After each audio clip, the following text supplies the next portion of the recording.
यासाठी म्हणजे मी मगाशी जे म्हणत होते, की जर राज ठाकरे यांची महाराष्ट्र नवनिर्माण सेना आणि महायुती असं हे जर कॉम्बिनेशन असेल, तर याचा फटका भाजपला सुद्धा बसू शकतो का? किंवा दुसऱ्या बाजूने भाजप सुद्धा राज ठाकरेंना सोबत घ्यायला कितपत तयार होईल? मला आठवतंय 2021-20 मध्ये ज्यावेळेला राज ठाकरेंनी ठरवलेलं होतं, की त्यांचा पक्षाचा झेंडा त्यांनी बदलला आणि सांगितलं, की आता पूर्णतः त्यांची हिंदुत्वाकडे वाटचाल असणार आहे. पूर्ण झेंडा जो आहे तो भगवा करण्यात आलेला होता आणि त्यावर राजमुद्रा आहे. त्यावेळेला सुद्धा या गोष्टींची चर्चा सुरू होती, की मनसे आणि भाजप एकत्र येते. पण फडणवीसांनी तेव्हाच स्पष्ट केलेलं होतं, की जोपर्यंत परप्रांतीयांच्या विरोधातला मुद्दा मनसे सोडत नाही, तोपर्यंत हे एकत्र येणं कठीण आहे. मराठीचा मान ठेवा, पण कायदा तुम्ही हातात घेऊ शकत नाही. जे इथे मनसेचं खळखट्याक आंदोलन आहे, ते भाजपला न पटणाऱ्या सगळ्या गोष्टी आहेत. आणि मुळात ते परप्रांतीयांना होणारा जो विरोध आहे, त्याही भाजपच्या वोटरला न पटणाऱ्या गोष्टी आहेत. त्यामुळे हे कितपत शक्य आहे, की मनसे आणि भाजपने सुद्धा एकत्र असणं?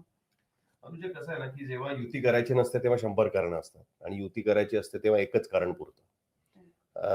लोकसभेला नव्हता का परप्रांतीयांचा फटका बसत. त्यावेळेस तर राज ठाकरेंच्या बरोबर सभाच झाली ना शिवाजी पार्कला. मोदींच्या उपस्थितीत सभा झाली होती. त्यावेळेस एकच कारण पुरलं, की मोदींना पंतप्रधान बनवायचं आहे. सो ह्याला काही अर्थ नाही बेसिकली. परप्रांतीय आणि ह्या सगळ्या गोष्टी ठीक आहेत. म्हणजे त्यावेळेसच्या दृष्टीने गोष्टी ठीक आहेत. आत्ताच्या परिस्थितीत सुद्धा आपण बघितलं तर राज ठाकरेंनी सुद्धा जे काही एक गोष्टी केल्या त्या लगेच माघारी पण घेतल्या. त्या परस्यू नाही केल्या. तेव्हाच कुठेतरी लक्षात यायला पाहिजे होतं, की युतीच्या चर्चा सुरू झाल्या असतील.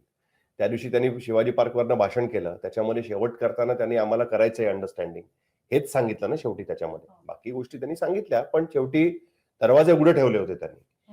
बंद करून टाकले नव्हते. आणि ते दरवाजे उघडे ठेवले होते त्याच्यामध्ये आज एकनाथ शिंदे शिरलेत त्या दरवाज्यातनं. हे आपण बघू शकतो त्याच्यामध्ये. आणि सुरुवात इकडनंच होईल. आता जे काही होईल ते एकनाथ शिंदे आणि मनसे हे एकत्र येऊनच होईल. आणि भारतीय जनता पार्टीचं जर सीट्सचं गणित जुळलं, कारण ऍडजस्टमेंट ह्याच्यामध्ये आता भाजपला करावी लागेल. कारण ते जर एकत्र आले तर ह्यांच्याकडे एक सबळ कारण असेल, की आम्ही एवढ्या सीट्स का मागतोय. 236 जागा असतील असं आपण पकडल्या साधारणतः जर, आणि भाजपला 150 जागा हव्यात कमीत कमी लढवण्यासाठी.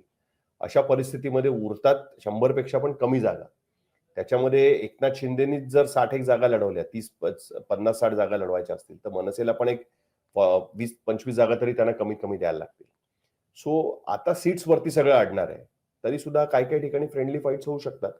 मनसेचा आज केवढा नाहीये. भारतीय जनता पार्टी कुठपर्यंत ऍडजस्टमेंट करते याच्यावरती एकत्रित कसे लढतील या सगळ्या गोष्टी पुढच्या अवलंबून असू शकतात. हर्षद महाडिक यांनी सुद्धा तेच म्हटलेलं की Sahil sir, BJP won't take Raj Thackeray MNS because of current stand on north Indians. They won't do open alliance but would ally backdoor. म्हणजे पाठीमागून ज्याला आपण म्हणतो की छुपा पाठिंबा ऍक्च्युली. हे जे म्हणतायत ना, बॅकडोर एंट्री अलायन्सचा प्रयत्न हा आतापर्यंत 2 वेळा झाला. याला आपण टॅसिट अंडरस्टँडिंग म्हणतो इंग्लिशमध्ये. तुम्ही इंग्लिशमध्ये टाकल्या म्हणून सांगतो. म्हणजे काय, तर मतं ट्रान्सफर करायची अशा ह्याच्यामध्ये ती होत नाहीत हे मनसेच्या लक्षात आलेलं आहे. भाजपने आतापर्यंत त्यांना अनेकदा ही गोष्ट समजावायचा प्रयत्न केला. उदाहरणार्थ 2019 मध्ये अनेक ठिकाणी भारतीय जनता पार्टीची मतं ही उद्धव ठाकरेंपेक्षा सुद्धा ह्यांना पडतील मनसेला असं वाटत होतं. कारण उद्धव ठाकरेंनी भाजपच्या विरोधात घेतलेला स्टँड, अलायन्स होत नव्हतं तोपर्यंत ज्या पद्धतीने त्यांनी मोदी आणि ह्यांना टार्गेट केलेलं होतं 2019 मध्ये, त्याच्यावरनं भाजपचे अनेक मतदार चिडलेत वगैरे. पण तरी सुद्धा युतीमध्ये निवडणूक लढवताना भाजपची मतं ही पूर्णपणे शिवसेनेलाच ट्रान्सफर झाली. ती मनसेला ट्रान्सफर झाली नाहीत. आत्ताच्या निवडणुकीमध्ये सुद्धा, विधानसभा निवडणुकीमध्ये सुद्धा तेच झालं. सो की बाबा ज्या ठिकाणी शिंदेनी भांडून जागा घेतल्या अशी पण चर्चा मोठ्या प्रमाणात होती.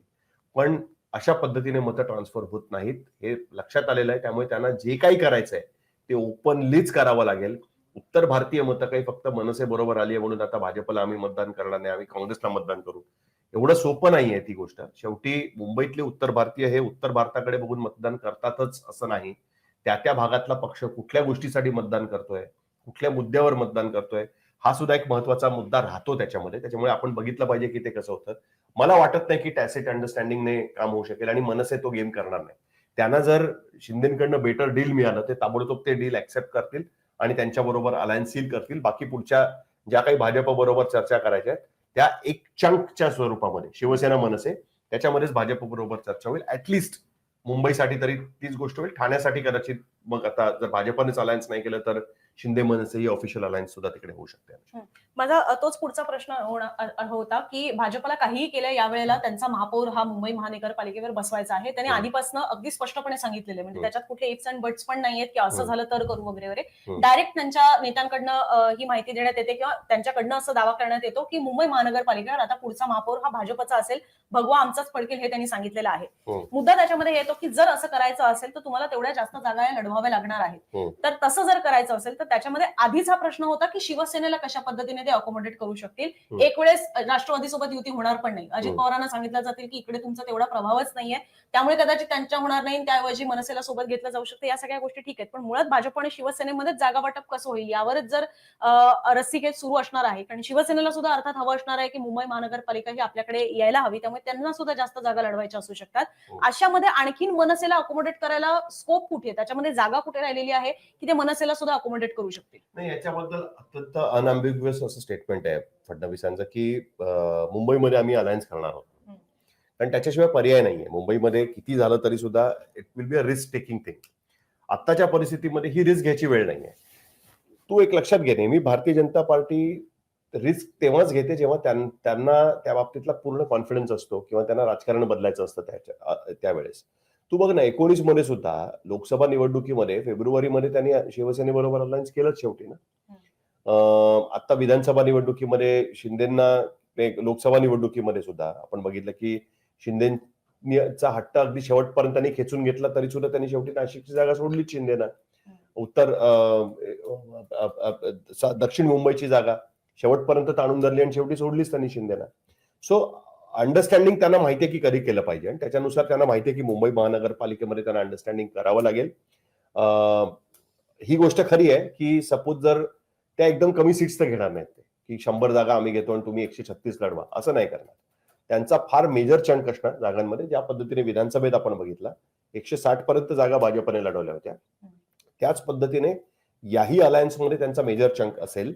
फक्त एवढंच आहे की आता शिंदे कुठपर्यंत रिस्क घेतात. जर उद्या राज ठाकरेंबरोबरचं त्यांचं अंडरस्टँडिंग सील झालं आणि त्यांना हा कॉन्फिडन्स आला की राज ठाकरे भाजप बरोबर चर्चा करणार नाहीत, त्याच्यानंतर शिंदे कितपर्यंत नडतात भारतीय जनता पार्टीला, याच्यावरती पुढच्या सगळ्या गोष्टी अवलंबून असतील. जर त्यांचं फाटलं सीटवरनं तर फार इंटरेस्टिंग लढाई आपल्याला बघायला मिळेल. भाजप, शिंदे मनसे म्हणजे शिवसेना मनसे, उद्धव ठाकरे, काँग्रेस वेगळी, अशी एक वेगळीच इंटरेस्टिंग फाईट आपल्याला त्याच्यामध्ये बघायला मिळणार. त्याच्यामध्ये अनेक खेळाडू आहेत मध्ये मध्ये. म्हणजे आता संजय निरुपम आहेत, त्यांच्याबद्दल मनसेच्या लोकांना राग होता, किंवा मनसेचे काही लोक आहेत ज्यांच्याबद्दल एक म्हणजे राजू पाटील वगैरे आहेत कल्याणमध्ये वगैरे, ज्यांच्याबद्दल शिंदेना राग आहे कुठेतरी. म्हणजे तिकडे त्यांचं तिकडे फाईट चालू आहे त्याच्यामुळे. सो हे सगळे छोटे छोटे फॅक्टर्स मधल्या ह्याच्यामध्ये आहेत. पण तरी सुद्धा लार्जर अलायन्समध्ये जर शिंदे आणि राज ठाकरे अंडरस्टँडिंग झालं तर त्याचा फायदा हा कुठेतरी त्यांना त्याच्याबद्दल होऊ शकतो. एक नवीन अंडरस्टँडिंग आपण त्याच्यामध्ये बघतोय आणि वेगळंच राजकारण आपण कुठेतरी मुंबईमध्ये सुरू झालेलं आपण त्याच्यामध्ये बघतोय.